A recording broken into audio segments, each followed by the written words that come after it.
The town had no kindness left in it, only wind that dragged dust through broken streets like a memory that refused to settle.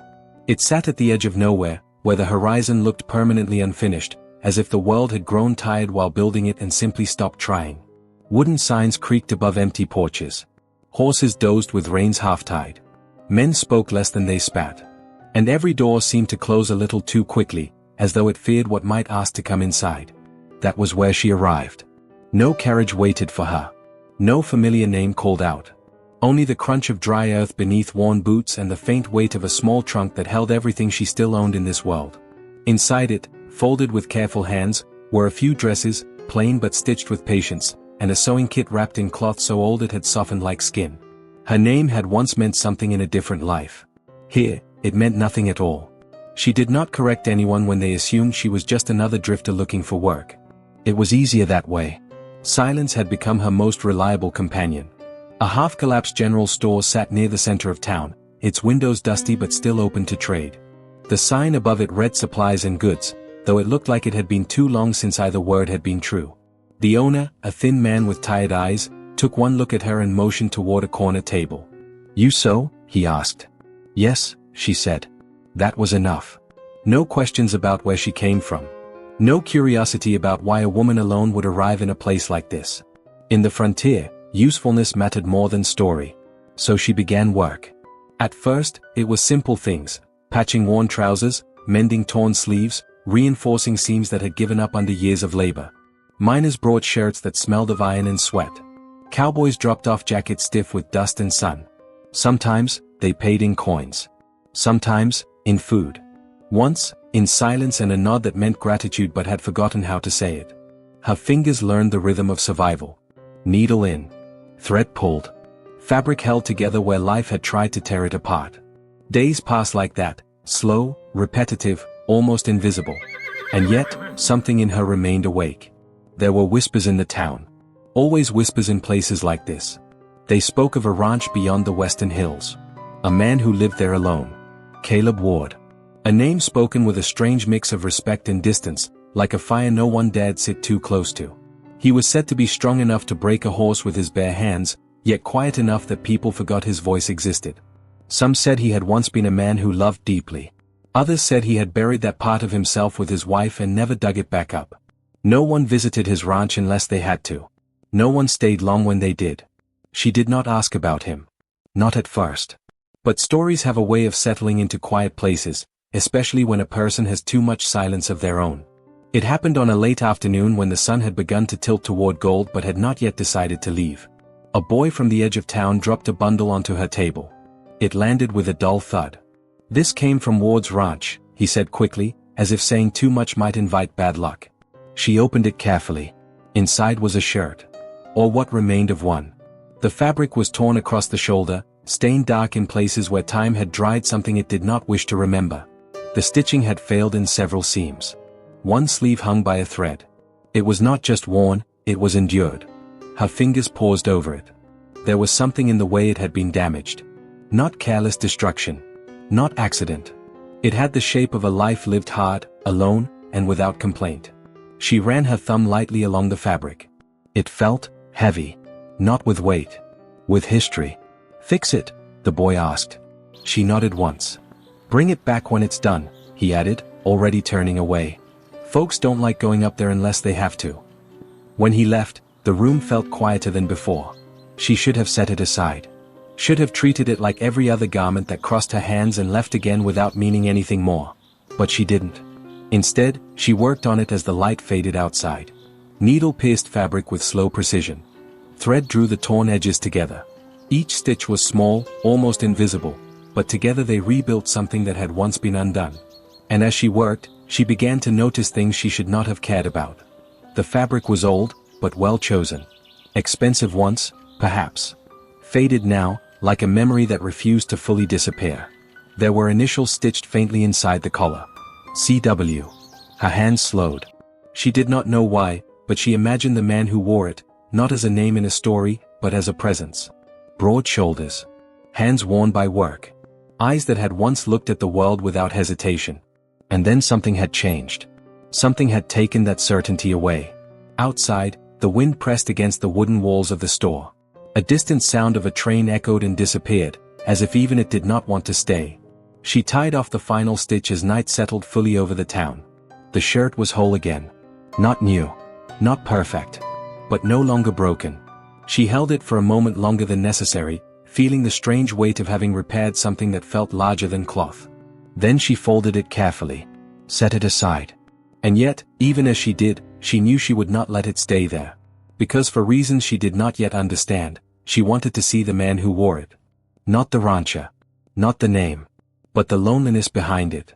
And somewhere beyond the hills, where the land swallowed sound and men learned to forget their own voices, Caleb Ward was waiting for something he no longer believed would come. She did not know it yet. But she was already on her way. The hills west of town did not welcome visitors. They rose in slow, stubborn waves of earth and stone, stretching toward a sky that looked too large and too indifferent to care who crossed beneath it. Grass grew thin here, bent by wind and time, and the trail that led toward Caleb Ward's ranch felt less like a road and more like something forgotten by the world. She should have turned back more than once. But she didn't. The bundle in her arms, the repaired shirt, seemed heavier the farther she walked, as if it carried not just fabric, but the echo of the man who had worn it. By the time the ranch came into view, the sun had softened into late gold, spilling across broken fences and leaning posts. Ward's ranch looked like a place that had learned to survive without expecting anything in return. The wooden gate hung slightly open. A barn stood with weathered boards, one side patched badly as if repaired by hands that no longer cared for perfection. A windmill turned slowly, creaking like an old man remembering how to breathe. And beyond it, the house. Simple. Strong. Quiet. A porch ran along its front, where a swing hung still, untouched by time. Dust gathered in corners where footsteps had stopped coming. She stood there for a moment longer than she intended. Then she knocked. The sound felt too loud for the place. Nothing. Only wind answered her at first. She almost turned away when she heard it, the slow, deliberate sound of boots against wood inside. The door opened. And he was there. Caleb Ward. He was older than the stories made him sound, though not broken by it. Not weak. Just, weathered in a way that only time and silence can shape. His frame was solid, built from years of labor that never asked for praise. His hair had gone silver at the edges, and his eyes, dark, steady, held the kind of stillness that came from living too long with grief. He did not smile. But he also did not ask her to leave. That alone felt like permission. Yes, he said, voice low, like it had not been used much lately. She lifted the bundle slightly. I brought something back, she replied. His gaze dropped to the shirt. For a moment, something shifted in his expression. Not surprise exactly. More like recognition of a memory he had stopped expecting to see again. He stepped aside without a word. She entered. The house was warm, but not in temperature, in presence. A fire burned low in the hearth, casting amber light across worn furniture and quiet corners. Everything was functional. Nothing unnecessary. A life reduced to what could still be held together. He did not take the shirt immediately. Instead, he watched her. Not in a way that made her uncomfortable, but in a way that suggested he was trying to understand why someone had come all this way for something so small. You fixed it, he said finally. She answered simply. A pause. Then he accepted it. His fingers brushed the fabric carefully, as though it might remind him of something he had buried too deep to name. When he looked at the stitching, he did not speak right away. It was strange, watching a man so large, so still, become almost quiet in a different way. Not empty. Just, far away. My wife used to mend things like this, he said at last. The words did not carry sorrow in the way grief usually did. They carried distance. Like he was speaking of a room that no longer existed. She did not respond. Some silences deserve to stay intact. He folded the shirt slowly and set it on the table beside him, not as something newly restored, but as something returned from another life. Then, almost reluctantly, he gestured toward a chair. You've walked far, he said. Water. She nodded. He poured it himself.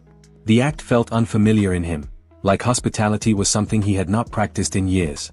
She took the glass. Their fingers did not touch, but the moment between offering and receiving lingered longer than necessary. That was the first crack in the distance. Small. Quiet. Almost invisible. But real. Outside, the wind moved across the porch, pressing softly against the walls as if listening. You didn't have to bring it here, he said after a while. It didn't feel right to leave it, she answered. That made him look at her differently. Not harder. Stranger.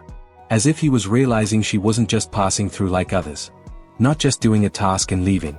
There was something steady in her voice. Something that did not flinch from the weight of presence.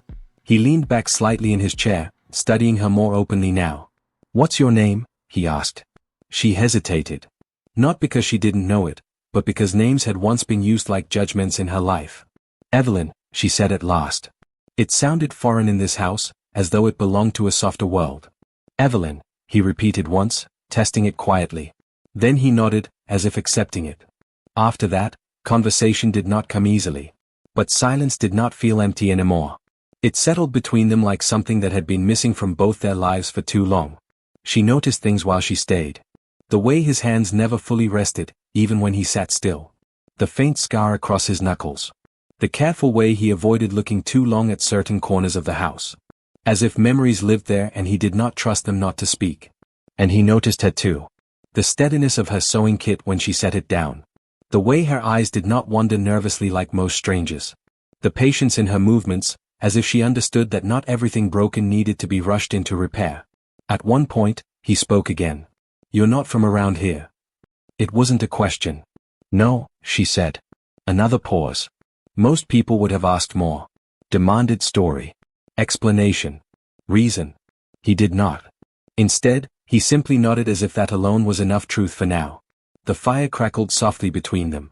And for reasons neither of them would name, the house no longer felt as empty as it had before she arrived. Time moved differently in that room. Not forward. Not backward. Just, present. When she finally stood to leave, the light outside had already begun to fade into evening. He walked her to the door. Not far. Just enough. She stepped onto the porch, the wind catching lightly at her dress. For a moment, neither of them spoke. Then Caleb Ward said something that stayed longer than the silence after it. "If I were younger," he said slowly, not looking directly at her, "I'd never let you go." The words did not arrive like confession. They arrived like accident. As if they had slipped out of a place inside him he no longer controlled. Evelyn did not respond. Not because she had nothing to say. But because something in her chest had tightened so suddenly she was afraid any word might break it open. She simply nodded once. Then turned toward the path home. Behind her, the porch light flickered on. And Caleb Ward stood there a long time after she was gone, holding a silence that now felt different than all the years before it. Night arrived gently over the ranch, like a tired breath finally released after a long day of holding itself together. The storm had not yet come, but the air carried its warning. Wind pressed low against the land, rustling through dry grass and whispering around the wooden walls of the house. The lanterns inside flickered with a soft, golden struggle against the dark. Evelyn stayed. Not because she had planned to.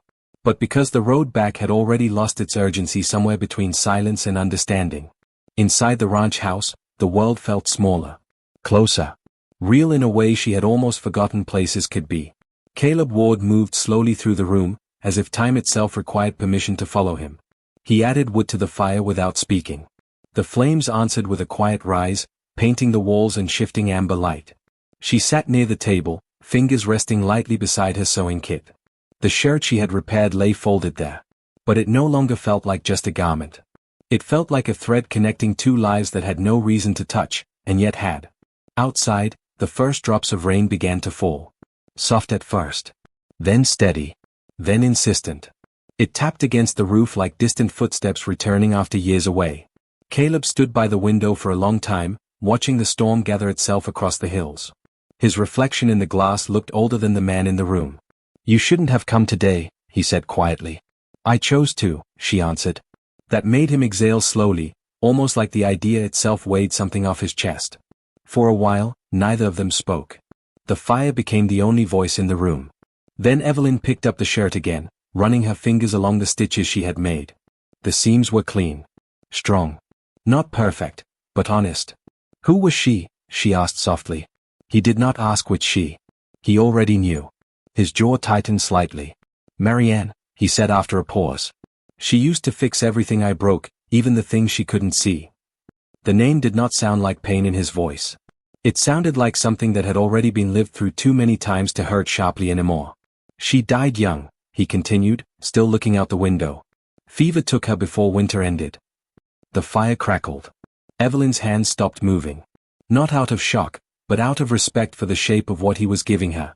I stopped expecting things after that, Caleb added. Stopped thinking anything good would stay if it ever came again. His voice lowered. And then you arrived, like a mistake I didn't know I was still allowed to make. Evelyn looked up at him then. But he still wasn't looking at her.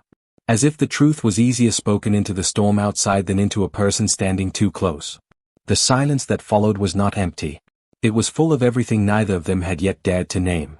Minutes passed. Maybe more. Rain strengthened, sliding down the roof in steady rhythm. Finally, Caleb turned away from the window. He did not sit. He stayed standing, as if sitting might make the moment too real. You're not like the others who pass through, he said. They come with questions. Or need. Or nothing at all. He paused. You came with quiet.